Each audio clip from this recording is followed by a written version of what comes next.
Simcha, celebration of life. Many Jewish communities who once thrived in small towns throughout South Africa and other African countries have since disappeared, and their synagogues closed down due to people moving closer to the towns or immigrating.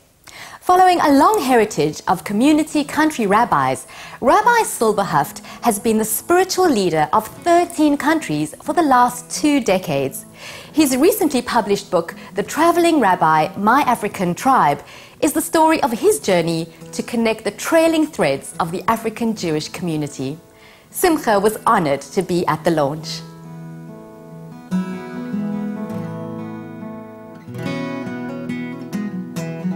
When people read the book, The Traveling Rabbi, My African Tribe, which was authored for me by Suzanne Belling recently, they must read it not as a story about myself, but in fact about the people that live in the small communities, that choose to live there, that choose to remain Jewish, that choose to remain proudly Jewish. They are the true heroes in the story. I used to work across the road at the Board of Deputies as Executive Director, and part of my duties were travelling with him to the country towns. And I saw the amazing work he did, and I had known the other country community rabbis, but I'd never seen anybody go to this extent to make people feel comfortable, and how loved he was.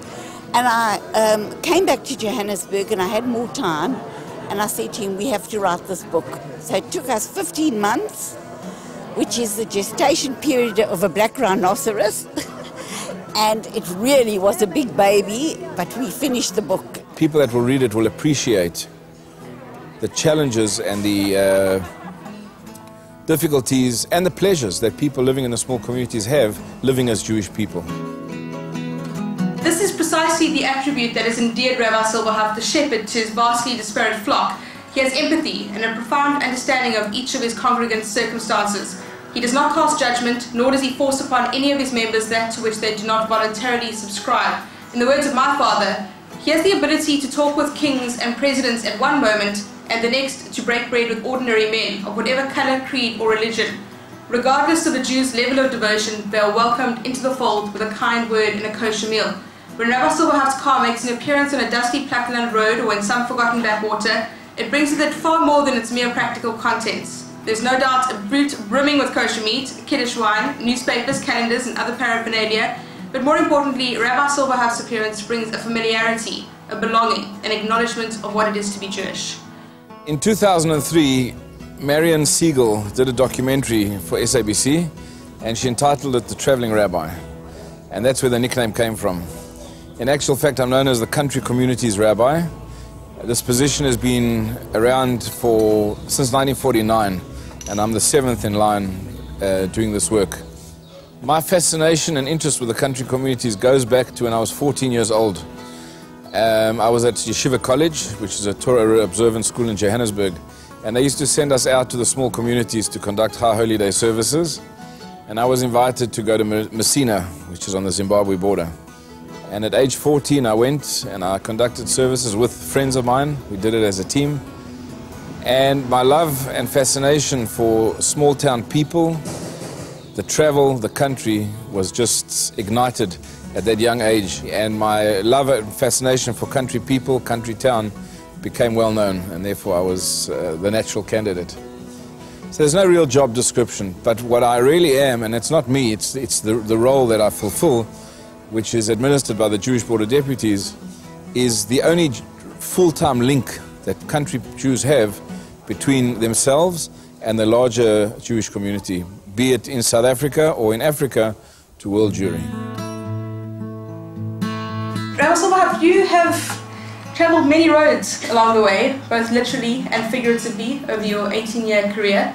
I think the most pressing question and the most important one is, can you change a tire?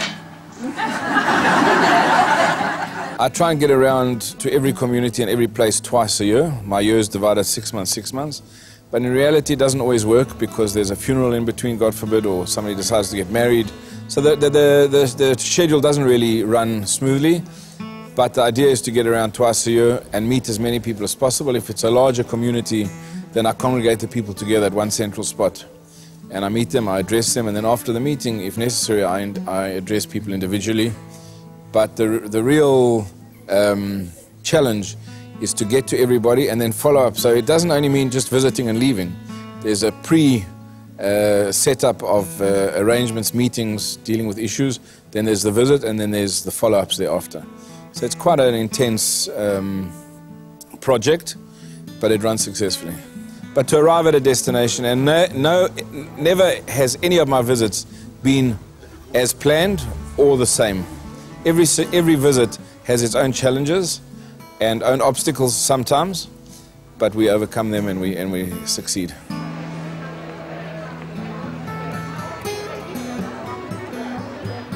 In 1949, Chief Rabbi Louis Rabinowitz, who was the Chief Rabbi of South Africa at the time, identified the beginning of the demise of the small communities. At that stage, they numbered almost 40,000 individuals, and he implemented this position of country communities rabbi. And today we're sitting on just under 4,000 people spread across South Africa. South African Jewry, world Jewry, is diminishing. The reality is that the minute there's challenges, potential danger, Jews move. So here too in South Africa, uncertainty, Soweto riots, etc., you can actually see the map of how and what stages Jewish people left South Africa. And Africa is a beautiful continent. The people, the local people, are absolutely fantastic, always smiling. They can have a dictator who's destroyed the country, but the man on the street is smiling. It's encouraging to see that instead of being down and despondent, they believe that one day will be better.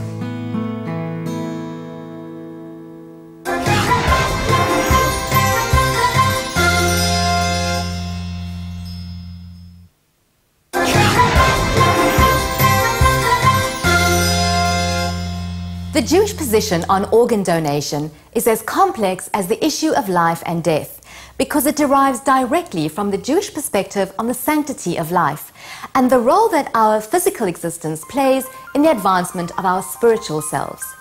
Today, we continue our series on Jewish medical ethics and look at the role that halacha, or Jewish law, plays in organ donation.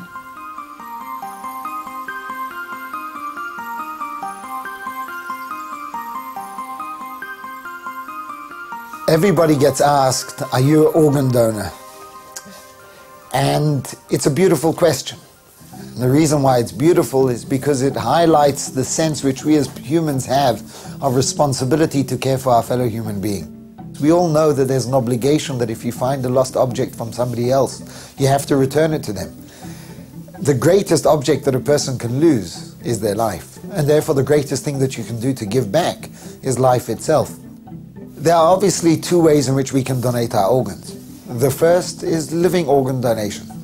For example, a person can survive with one kidney, and if he hears of another individual who unfortunately needs a kidney donated, from a Jewish legal perspective, not only is a person allowed to donate one's organs, one is obligated to do so. Not only are we obligated to do so, but like any other mitzvah, we do not need the permission of the person in order to perform it. Because after all, he's doing something benevolent. In a Torah that is replete with commandments, 613 in total, there are but 3 that we are obliged to lose our lives for rather than abrogate those commandments.